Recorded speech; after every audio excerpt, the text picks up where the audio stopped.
Welcome back to my channel. There's another food forest tour that I'm doing, and I'll share with you some of the observations that I have walking through a food forest of a friend. And I hope this will help you understand a little bit more about the do's and don'ts of food forests, really. And the food forest is really cool because it was established by the grandmother of my friend around 10 to 12 years ago. So it's actually a mature system and really a lot to learn from. See, this chicken is running around the food forest, and it's a mature enough system for small chicken and ducks, for example, to run around, and they also do their part in maintenance. And then you see this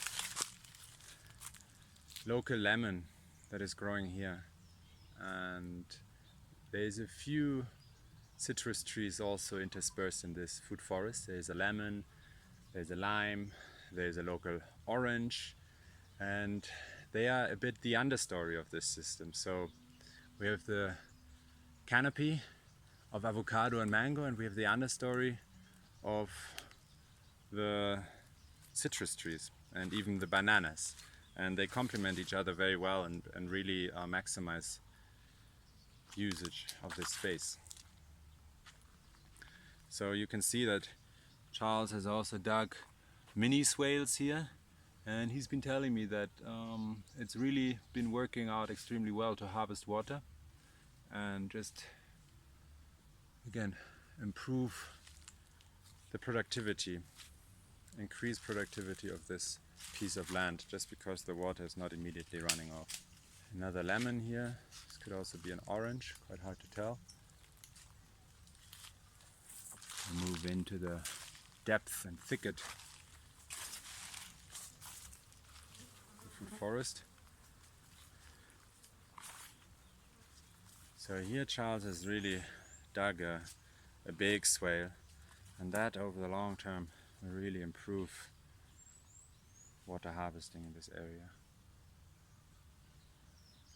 There you see another citrus tree. There's also a papaya, and just behind it a Grevillea robusta, and a banana and a mango. And you can see that the mango's leaves, when they fall to the ground over the course of the year or two, they really provide a wonderful layer of mulch. So it's a self-mulching system. So you don't need to go in here and actually get mulch from anywhere else. There's maize that was grown here and has completely dried up. And again, it's like a hybrid system of a food forest, and in the clearances, space to grow things like sugar cane and maize and beans, more avocados and mangoes and citrus trees.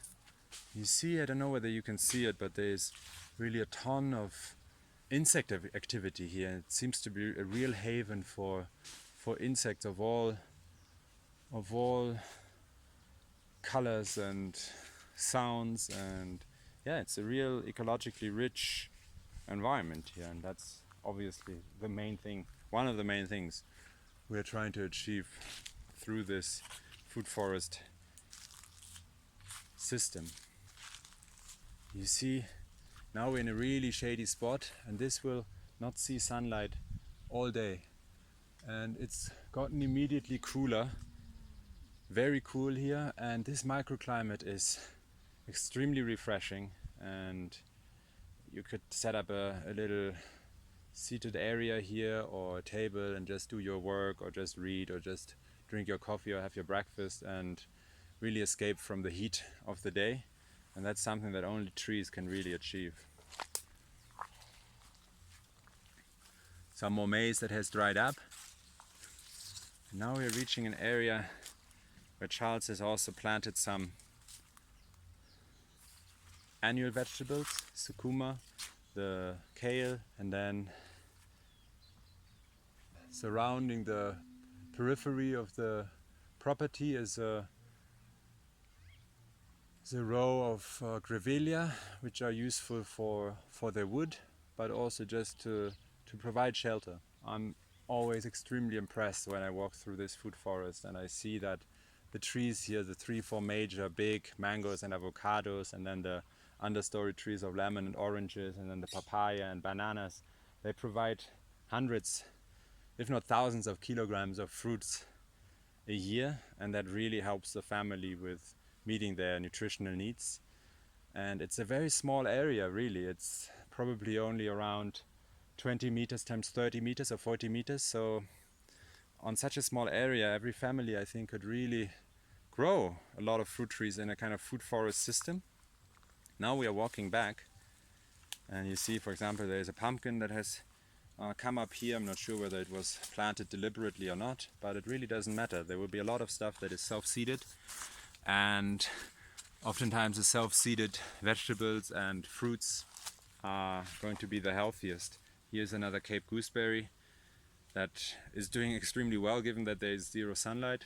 And again, what I find really amazing about this place is that Charles' grandmother planted this not really thinking about food forests or permaculture at all, but just about what is the best way to make use of this space for meeting nutritional needs and for growing really delicious fruits and even vegetables. And of course, there's a lot of things that could be improved from a technical perspective on how to maximize yield, how to maximize ecological